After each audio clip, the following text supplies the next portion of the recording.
Bismillahirrahmanirrahim. Assalamualaikum warahmatullahi wabarakatuh. Alhamdulillahi rabbil alamin. Nahmaduhu wa nasta'inuhu wa nastaghfiruh. Wa na'udzu billahi min shururi anfusina wa min sayyiati a'malina.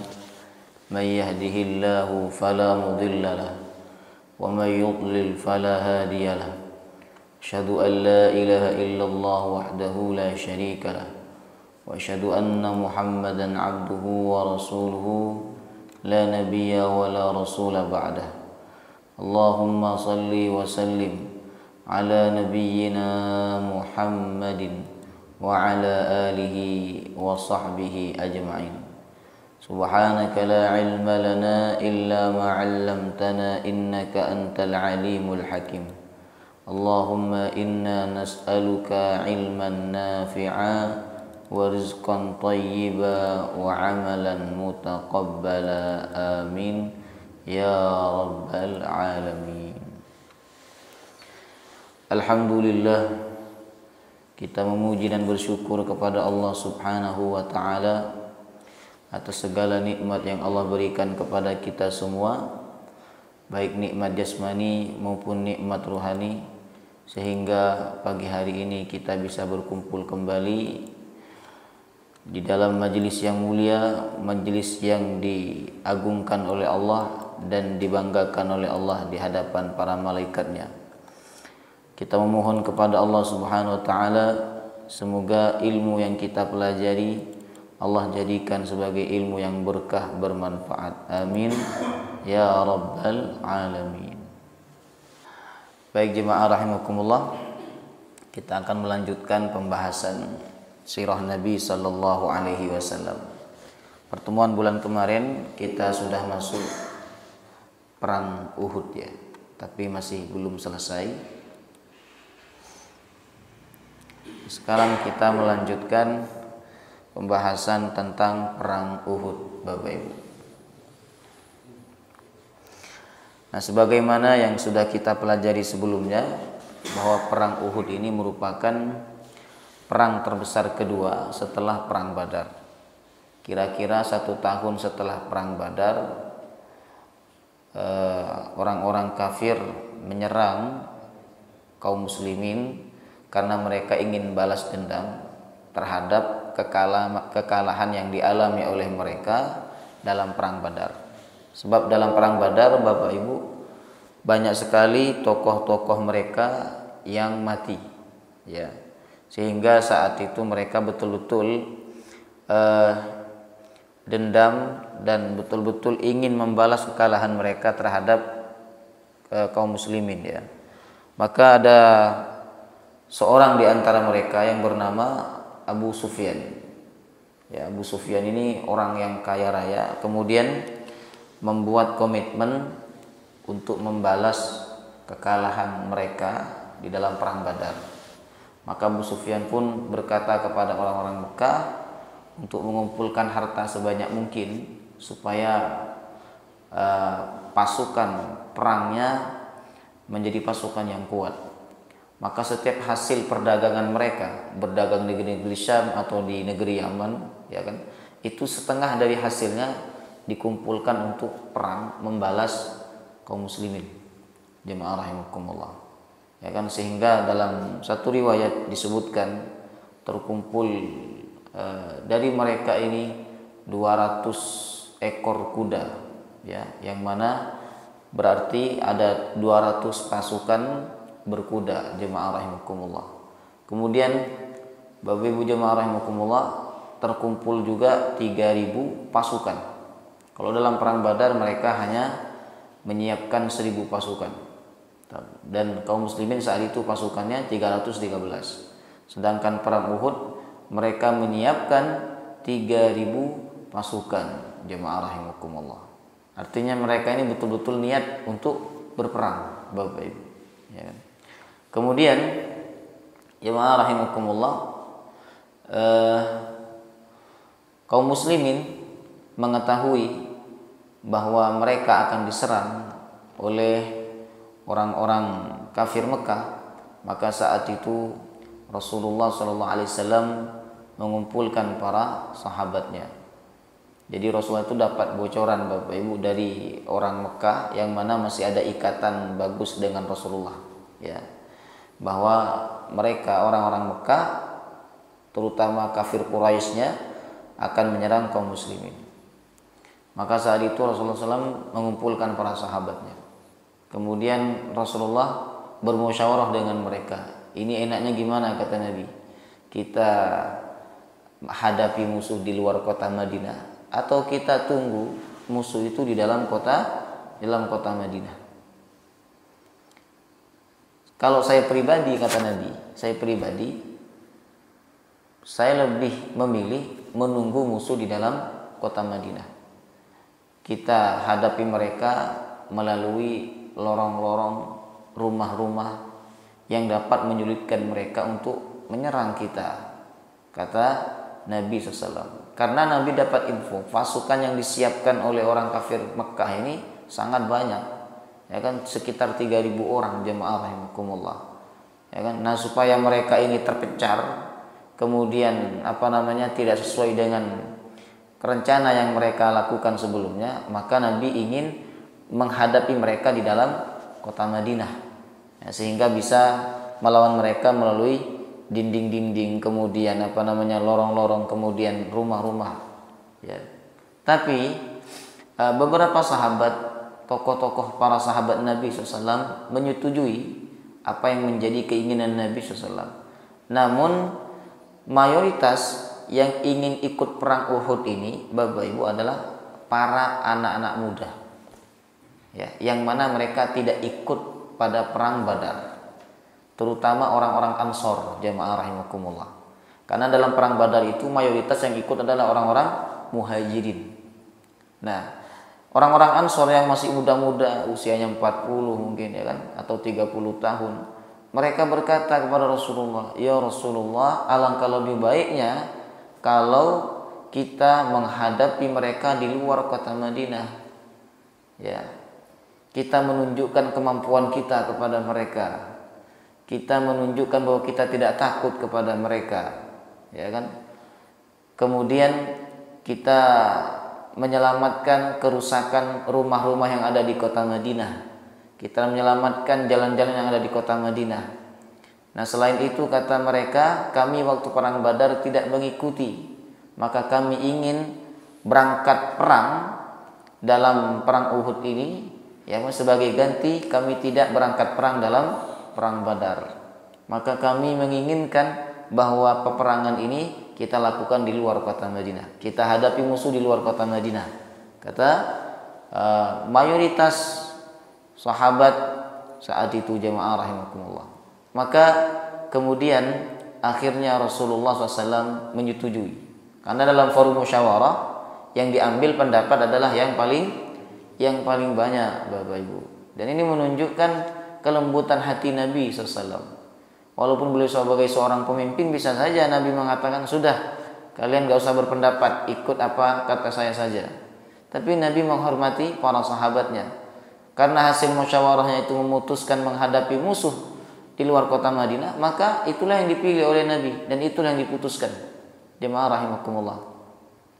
Kemudian itu terjadi pada hari Jumat Bapak Ibu. Jadi musyawarah itu terjadi pada hari Jumat, kira-kira setelah sholat Jumat atau sebelum sholat Jumat, jemaah rahimakumullah, di mana kaum muslimin saat itu berkumpul di masjid untuk melaksanakan sholat Jumat. Kemudian setelah itu Nabi SAW mengimami mereka, lalu Nabi pulang. Ternyata Nabi pulang Bapak Ibu memakai baju perang.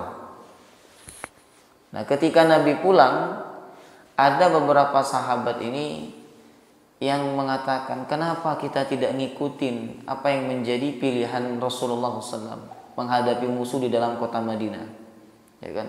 Sungguh kita telah memilih sesuatu tidak sesuai dengan pilihan Rasulullah SAW. Akhirnya mayoritas para sahabat tadi yang ingin melawan musuh atau menghadapi musuh di luar kota Madinah, mereka menyesal Bapak Ibu. Akhirnya mereka berkata, sudahlah kita ikut aja apa yang diinginkan oleh Rasulullah, apa yang dikehendaki oleh Rasulullah, yaitu melawan musuh di dalam kota Madinah, jemaah rahimakumullah. Maka akan disampaikan hal ini oleh seorang sahabat. Sebagian ulama menyebut nama sahabat itu adalah Hamzah bin Abdul Muthalib, paman Nabi SAW. Akan disampaikan oleh Nabi bahwa kami mengikuti aja apa yang menjadi saran dari engkau ya Rasulullah. Nah, ketika Nabi keluar dari rumahnya menuju masjid, Bapak Ibu, ternyata saat itu Nabi sudah dalam keadaan memakai baju perang. Kemudian disampaikan kepada Nabi, ya Rasulullah, kami mengikuti apa yang menjadi keinginan dan rencana daripada engkau untuk menyerang musuh di dalam kota Madinah, ya, untuk menghadapi musuh di dalam kota Madinah. Apa kata Rasulullah? Tidak pantas bagi seorang nabi apabila sudah memakai baju perang kemudian tidak berangkat perang. Ayo berangkat, kata Nabi. Nah, akhirnya jemaah rahimakumullah berangkat menuju medan perang Badar. Mohon maaf, perang Uhud ya. Akhirnya berangkat menuju medan perang Uhud. Bagus. Nah, ini kita lanjutkan. Rasulullah SAW berangkat dengan kekuatan kurang lebih 1.000 pasukan. Jemaah rahimakumullah. Ini tentu lebih banyak daripada perang Badar. Perang Badar 300 ya, 313. Berarti ini berapa lawan berapa ini? Kalau 1.000 banding 3.000, 1 lawan 3 ya. Ketika mereka sampai di wilayah Syaut ya, tempat antara Madinah dan Uhud, ternyata Abdullah bin Ubay beserta 300 pengikutnya menarik diri sambil berkata, dia Muhammad telah mengikuti kemauan mereka, para sahabatnya, dan mengabaikan aku. Jadi ternyata salah satu yang tidak setuju menghadapi musuh di luar kota Madinah itu adalah seorang tokoh juga saat itu, Bapak Ibu. Namanya Abdullah bin Ubay, tapi dia tokoh munafik. Dia pura-pura Islam untuk mendapatkan kasih sayang kaum muslimin, ya. Nah, dia banyak pengikutnya. Ya kan? Pengikutnya yang benar-benar munafik itu ada 70 orang. Nah, tetapi di dalam kisah ini ketika Abdullah bin Ubay mempengaruhi orang-orang yang berangkat perang saat itu, bahwa kita ini, kata Abdullah bin Ubay, menyerahkan nyawa kita kepada mereka karena mereka ini pasukan yang besar, 3.000 orang. Ada 200 pasukan berkuda. Bapak Ibu jemaah rahimakumullah. Kalau kita tetap menghadang mereka di luar kota Madinah, tentu kita sama saja menyerahkan nyawa kita kepada mereka, kata Abdullah bin Ubay bin Salul. Akhirnya banyak orang yang terpengaruh dengan ucapan Abdullah bin Ubay. Abdullah bin Ubay ini orangnya tinggi, kemudian kulitnya putih, gagah, dan kalau berbicara itu Bapak Ibu orang mudah tertarik. Ya, mungkin bahasanya fasih, tertata, jemaah rahimakumullah. Pokoknya kalau berbicara orang tertarik, terkagum-kagum dengan ucapannya. Allah sebutkan dalam surah Al-Munafikun, wa iyaqulu tasma' liqaulihim ka'annahum khusyubun musannadah. Apabila mereka, orang-orang munafik itu berbicara, engkau akan mendengarkan pembicaraan mereka karena sangat pandai berkata-kata. Akhirnya 300 orang ya keluar dari barisan perang dan kembali ke Madinah. Jemaah rahimakumullah. Berarti tinggal berapa ini? Tinggal 700 pasukan, jemaah rahimakumullah. Ya. Maka 700 pasukan itu terus ikut bersama Nabi SAW ya ke medan perang. Nah, dalam pasukan itu ternyata Bapak Ibu terdapat beberapa anak kecil yang masih muda ya, yang belum memiliki kemampuan untuk berperang. Hanya semangat saja dan keinginan untuk menjadi syuhada. Subhanallah ya. Anak usia belasan tahun sudah pengen jadi syuhada, pengen menjadi bagian dari orang yang mati syahid. Coba bayangkan. Anak usia belasan tahun ini, dalam satu riwayat antara 11 sampai 15 tahun. Bapak Ibu, ini kan masih SMP. Jemaah rahimakumullah. Masih SMP sudah punya keimanan yang kuat. Ya, sudah punya keyakinan yang kuat tentang kemuliaan orang-orang yang mati syahid. Jadi mereka beberapa anak kecil ya Bapak Ibu itu ikut supaya nanti dia bisa mati syahid, padahal dia belum mengerti peperangan. Jemaah rahimakumullah. Akhirnya ketika Rasulullah tahu ada anak muda yang sangat belia yang masih sangat muda usianya ikut dalam peperangan, Rasulullah saat itu tidak mengizinkan. Nah, tidak mengizinkan jemaah rahimakumullah karena masih kecil. Di antara mereka yang ditolak adalah Samurah bin Jundab dan Rafi bin Khudaij. Nah, usia mereka kala itu baru 15 tahun. Kemudian dikatakan kepada beliau, jadi kenapa dua anak ini kok diikut sertakan? Dikatakan kepada beliau, wahai Rasulullah, Rafi itu memiliki keahlian memanah. Kemudian beliau pun mengizinkannya. Selain itu dikatakan kepada beliau bahwa Samurah dapat mengalahkan Rafi. Berarti Samurah ini lebih ahli daripada Rafi dalam memanah Bapak Ibu. Maka kedua anak yang masih belia itu diizinkan oleh Rasulullah untuk ikut perang. Jemaah rahimakumullah. Ya. Kemudian jemaah rahimakumullah, perang Uhud dimulai. Jadi ketika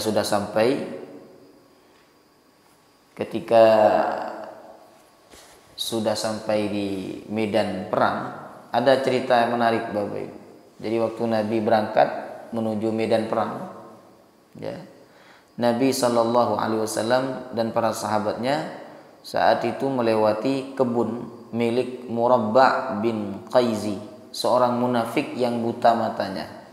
Ya, ketika ia mendengar Nabi dan para sahabatnya akan melintasi kebunnya, ia pun melemparkan segenggam tanah, ya, ke arah para sahabat sambil berkata, jika kamu adalah Rasulullah, aku tidak akan menghalalkan masuk ke kebunku. Ya. Kemudian para sahabat saat itu mengepung untuk membunuhnya. Jemaah rahimakumullah. Tetapi Rasulullah SAW mencegah mereka dan Rasulullah berkata, janganlah kalian membunuhnya. Sesungguhnya orang ini buta mata dan buta hati. Ya. Maka Rasulullah pun melanjutkan perjalanan hingga sampai di sebuah lembah di Uhud. Ya. Dengan posisi membelakangi gunung Uhud dan melarang sahabat untuk berperang hingga ada instruksi. Ya, misalnya di sini gunung Uhud ya. Ini gunung Uhud Bapak Ibu.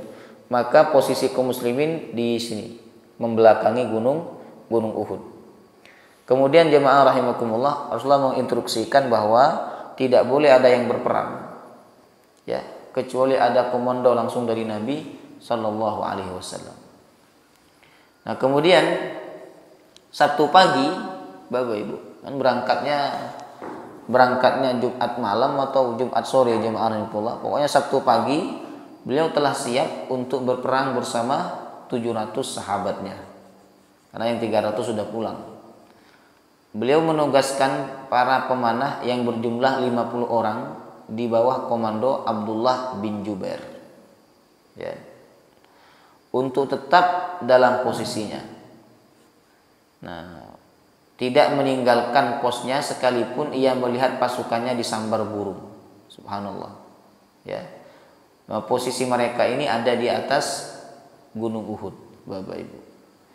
Posisi pemanah ini berada di belakang pasukan utama dan Rasulullah memerintahkan mereka mengusir kaum musyrikin dengan hujan panah agar tidak menyerang kaum muslimin dari arah belakang.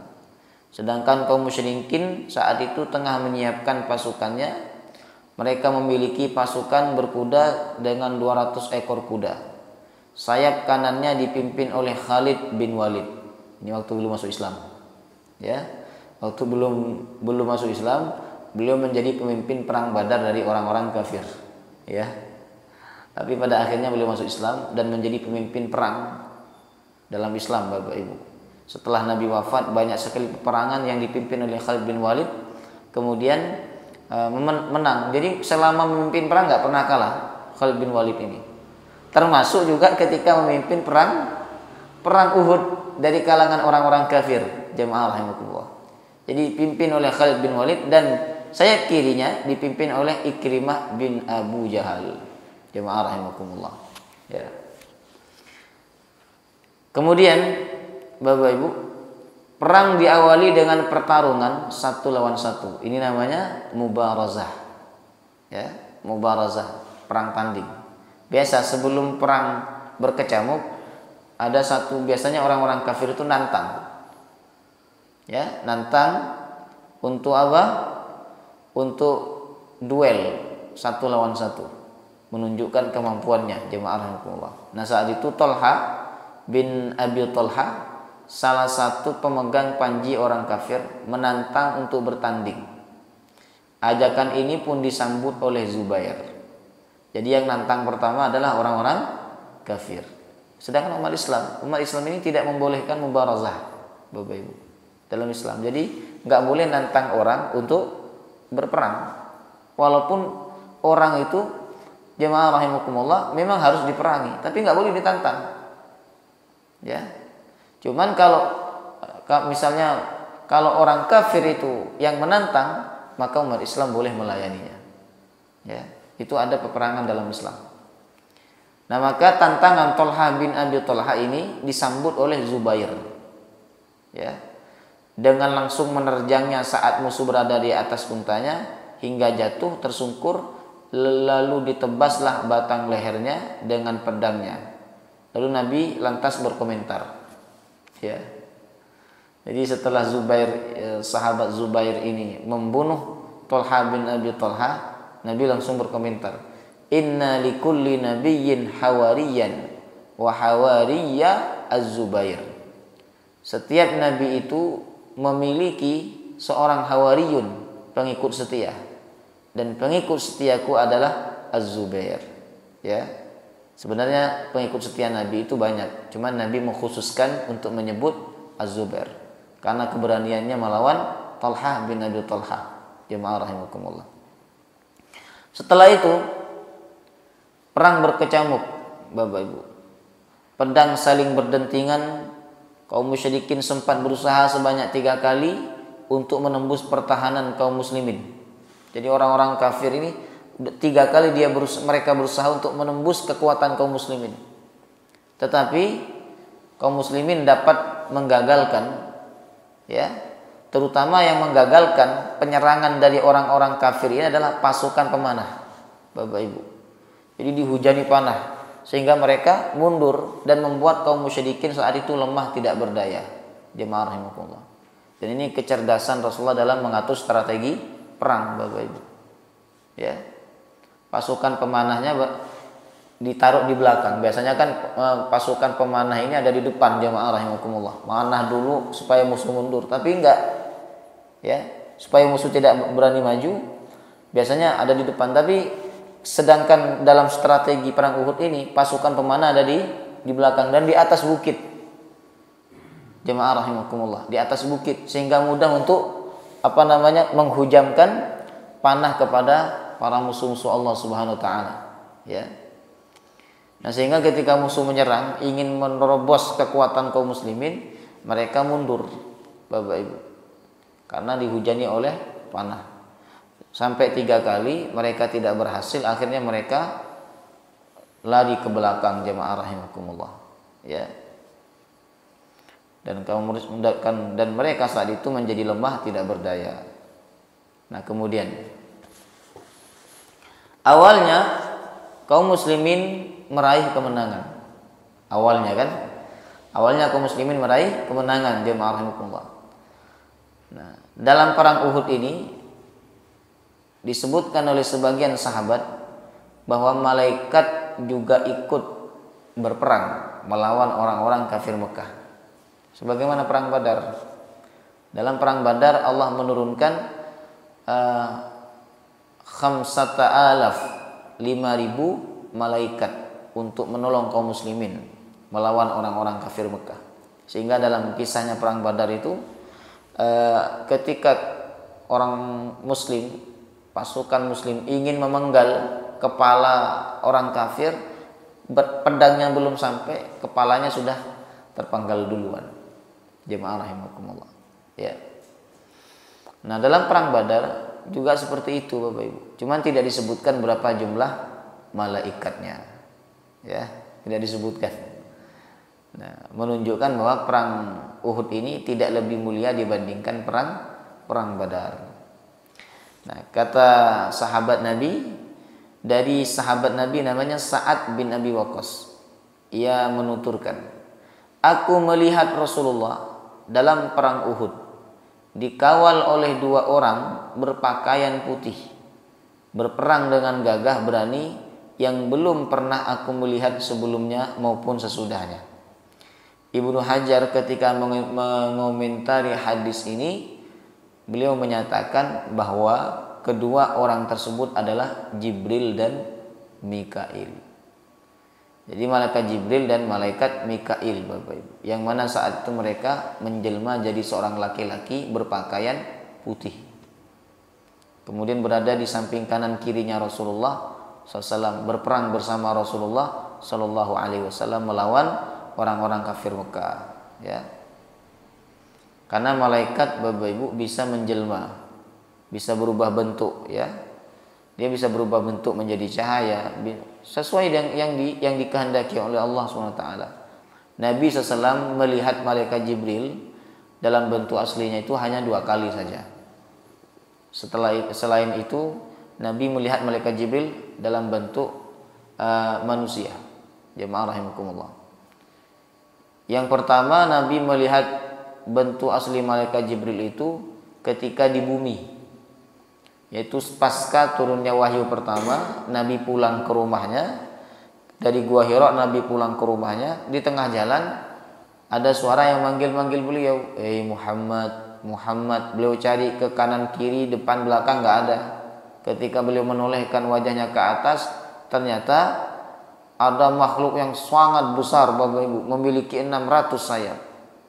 Dan ternyata makhluk itu adalah malaikat Jibril alaihissalam, berada di antara langit dan bumi. Ya.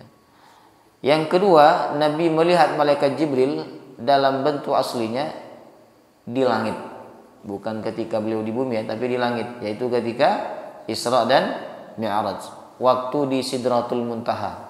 Allah sebutkan dalam surah An-Najm, laqad ra'ahu nazlatan ukhra 'inda Sidratil Muntaha. Sungguh dia Muhammad melihat malaikat Jibril dalam bentuk aslinya kapan? Inda Sidratil Muntaha, ketika di Sidratul Muntaha Bapak Ibu. Nah, sedangkan yang disebutkan dalam keterangan ini malaikat Jibril dalam bentuk jelmaan menjadi seorang laki-laki. Nah, ini dalil bahwa para malaikat pun ikut berperang melawan orang-orang kafir. Jamaah rahimakumullah. Karena kalau tidak dibantu oleh para malaikat, tidak mungkin kaum muslimin ini menang Bapak Ibu. Sebab pasukan mereka ada 1000, sedangkan orang kafir ada 3000. Jamaah rahimakumullah. Kalau nggak ditolong oleh Allah, maka tidak akan menang. Kemudian Allah pun memberikan kemenangan kepada kaum muslimin. Mereka menghalau kaum musyrikin dengan pedang sehingga mengakibatkan kekalahan fatal bagi kaum musyrikin. Mereka lari tunggang langgang. Kaum muslimin terus mendesak mereka dan berhasil mengumpulkan ghanimah. Ini awal mula ujiannya, ya. Dan mengumpulkan ghanimah, rampasan perang yang sangat banyak. Jamaah rahimakumullah. Ya. Karena harta rampasan perang inilah pasukan pemanah yang ada di atas bukit kemudian turun. Jamaah rahimakumullah. Nah, ini ya.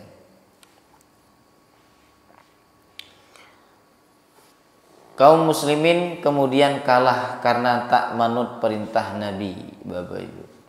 Nabi kan berpesan, apapun yang terjadi jangan kalian pindah apalagi turun dari bukit ini kepada pasukan pemanah sekitar 50 orang. Jamaah rahimakumullah. Walaupun pasukan kalian ini dimakan oleh burung. Itu pesan Nabi yang disampaikan oleh beliau kepada pimpinannya, namanya Zubair. Jamaah rahimakumullah. Ya.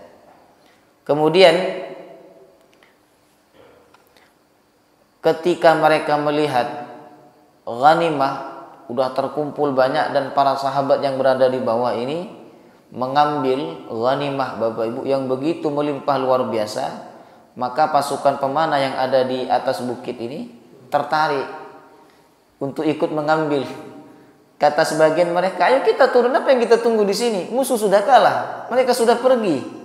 Kata sebagian mereka, kata pimpinan mereka, jangan kita pergi, kita ikuti pesan Rasulullah bahwa kita tidak boleh turun, tidak boleh berpindah posisi apapun yang terjadi. Jemaah rahimakumullah. Ya.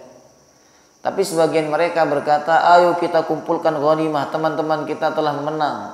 Apa yang kalian tunggu lagi di sini? Kemudian Abdullah bin Jubair, Bapak Ibu, yang merupakan pimpinan pasukan pemanah, berkata, apakah kalian lupa apa yang dipesankan oleh Rasulullah SAW kepada kalian? Mereka pun berkata, demi Allah, orang-orang pada datang untuk mengambil ghanimah. Ya. Jadi para sahabat yang menjadi pasukan pemanah ini, Bapak Ibu, tetap tergiur untuk mengambil ghanimah karena mereka mengatakan perang sudah selesai. Ya, musuh sudah mundur. Musuh sudah lari, jemaah rahimakumullah. Ya kan? Apa yang ditunggu oleh kata mereka? Sudah kita mengumpulkan harta ghanimah, takut kita nanti enggak kebagian harta ghanimah. Ya.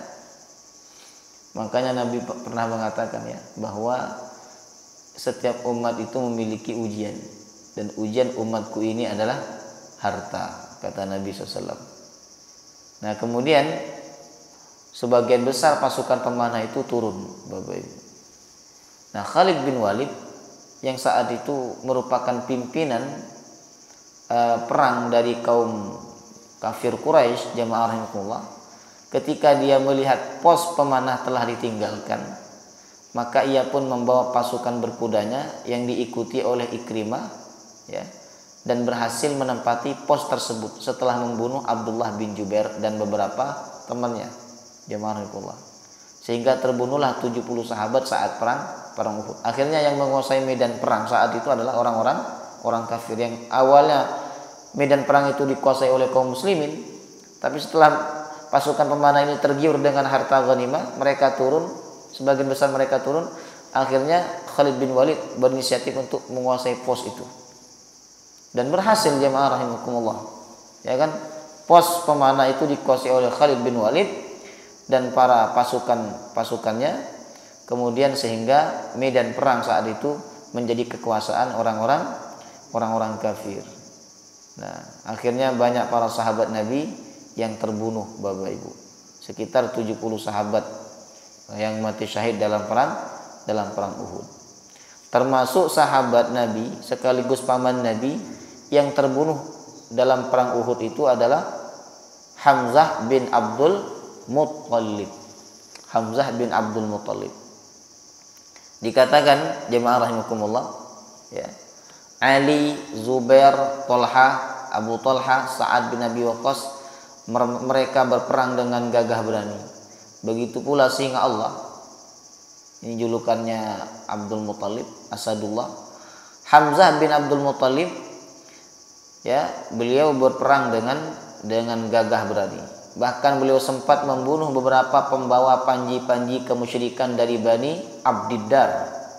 Namun tiba-tiba Wahsy yang sejak tadi mencari kesempatan untuk membunuh Hamzah melemparkan tombaknya hingga Hamzah terbunuh, Bapak Ibu.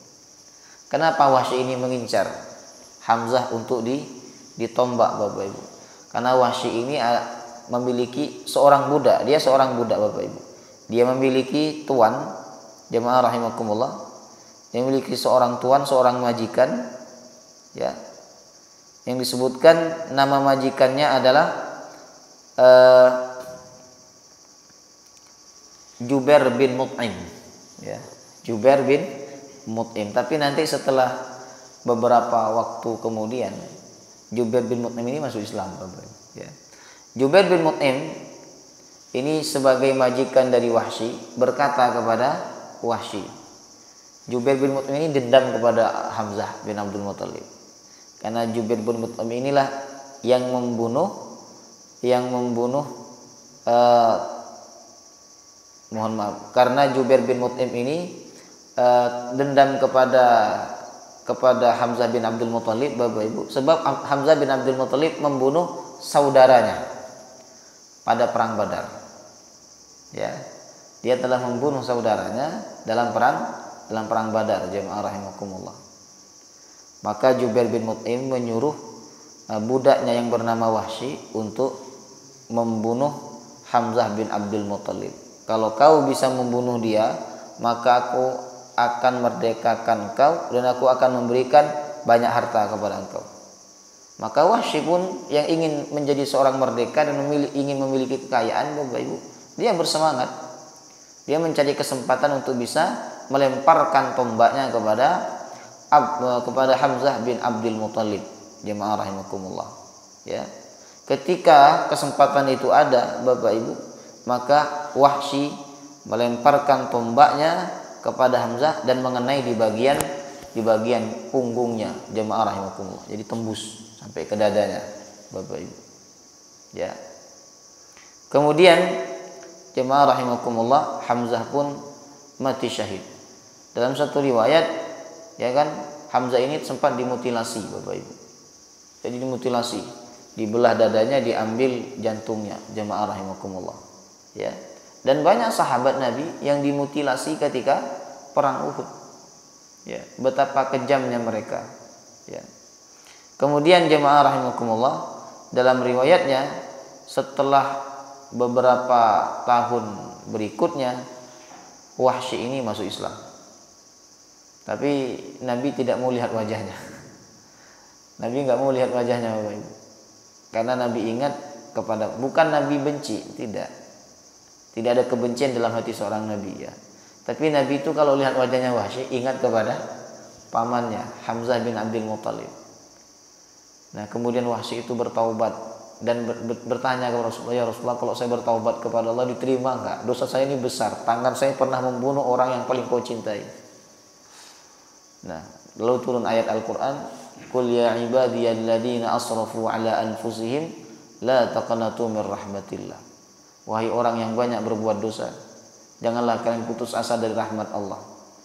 Itu ayat turun menerima taubatnya Wahsy, jemaah Allah. Kemudian Wahsy berkata kepada Rasulullah, ya Rasulullah, jika tangan ini pernah membunuh orang yang kau cintai, maka aku berjanji dengan tangan ini pula aku akan membunuh orang yang paling kau benci. Nah, di zaman Abu Bakar As-Siddiq ketika beliau menjadi khalifah, Bapak Ibu, ada seorang laki-laki Musailamah Al-Kadzab namanya, yang mengaku sebagai seorang nabi dan banyak pengikutnya.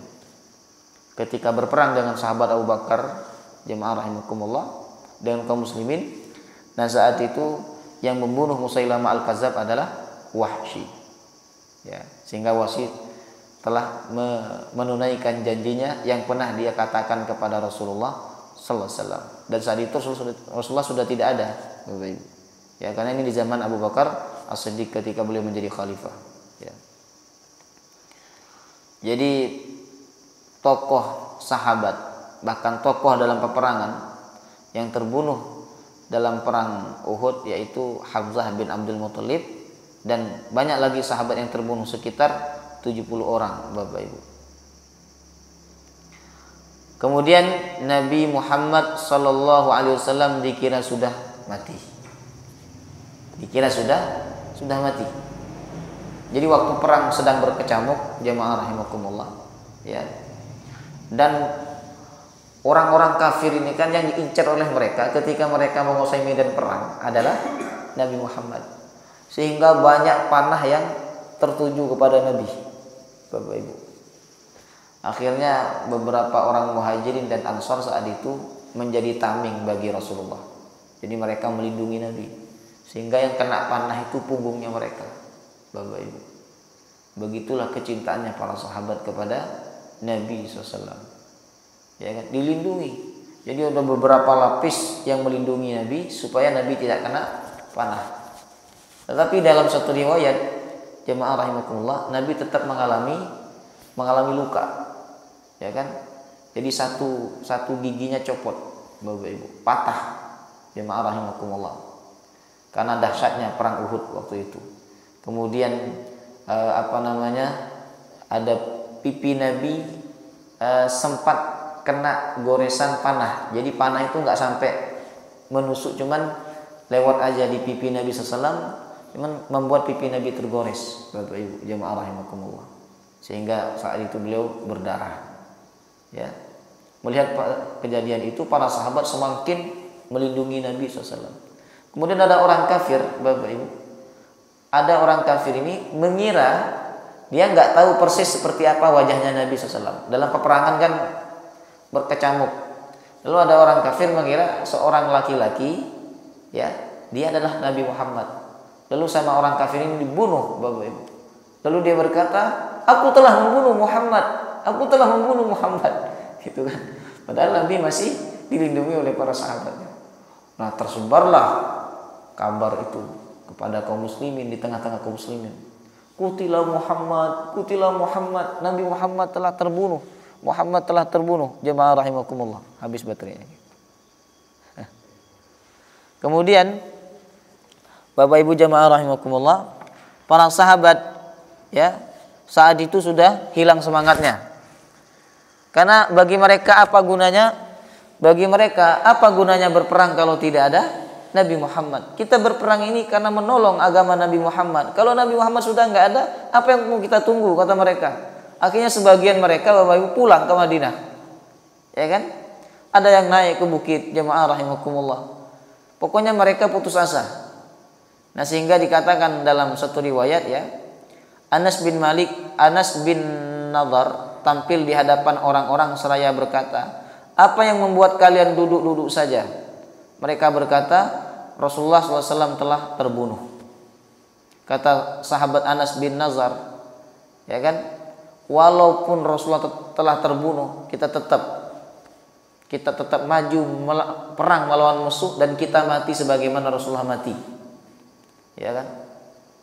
Tapi para sahabat sudah down mentalnya, Bapak Ibu. Ketika pimpinan yang mereka cintai dikabarkan terbunuh, jemaah rahimakumullah, ya. Nah, tapi sebenarnya Nabi saat itu tidak terbunuh, Bapak Ibu. Karena tidak ada yang dapat membunuh Nabi.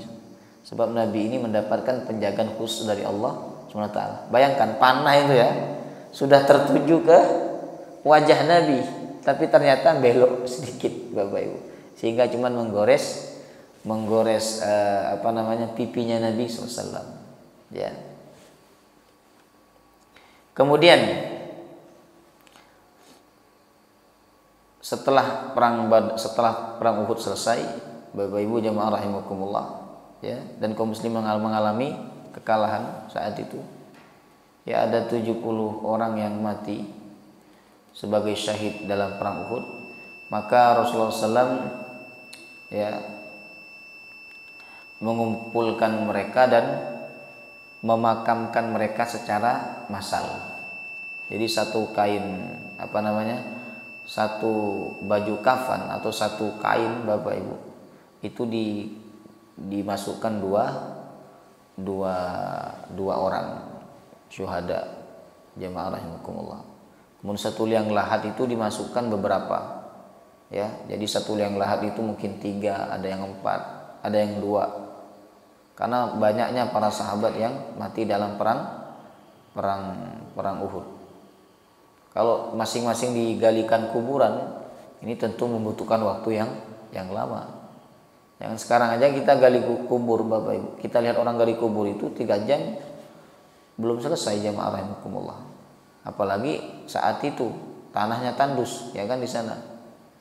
Nah, maka setelah satu lubang sudah tergali, sudah siap, maka dimasukkanlah ke dalam liang lahat itu 2-3 orang sahabat yang mati syahid. Kemudian Nabi SAW berkata, jadi sahabat bertanya kepada Nabi, siapakah yang harus kami dahulukan untuk masuk ke liang lahat ini? Yang kami dahulukan siapa, ya Rasulullah? Sebagai bentuk penghormatan kepada dia. Kemudian Nabi SAW mengatakan, siapa yang paling banyak hafalan Al-Qur'annya, itulah yang didahulukan. Ya. Apabila sahabat menunjuk salah satunya, maka Rasulullah memasukkan lebih dahulu ke liang lahat seraya berkata, aku menjadi saksi mereka kelak pada hari kiamat. Subhanallah. Kemudian Rasulullah SAW kembali ke Madinah setelah mengubur para syuhada dan mengusir kaum musyrikin hingga Hamra Asad. Ya. Jadi ketika Nabi pulang ke Madinah, Bapak Ibu, ada beberapa orang-orang musyrik ini yang masih ingin menghadang Nabi. Tapi Nabi menunjukkan kemampuannya kepada mereka. Akhirnya mereka pun mundur. Dikiranya kalau sudah kalah perang, kemudian Nabi dan kaum muslimin takut. Enggak. Tetap Nabi dan kaum muslimin menunjukkan keberaniannya, jemaah rahimakumullah. Wallahu taala a'lam bishawab. Insyaallah pertemuan berikutnya kita akan menutup bab ini dengan pelajaran perang Uhud, ya. Pelajaran pada perang Uhud. Ada banyak pelajaran penting mulai dari awal kita bahas tentang perang Uhud sampai akhir, jemaah rahimakumullah. Semoga bermanfaat dan semoga kisah ini, jemaah rahimakumullah, dapat menambah keimanan kita dan ketakwaan kita kepada Allah. Amin ya rabbal alamin. Subhanakallahumma wa bihamdika asyhadu an la ilaha illa anta astaghfiruka wa atubu ilaik. Assalamualaikum warahmatullahi wabarakatuh.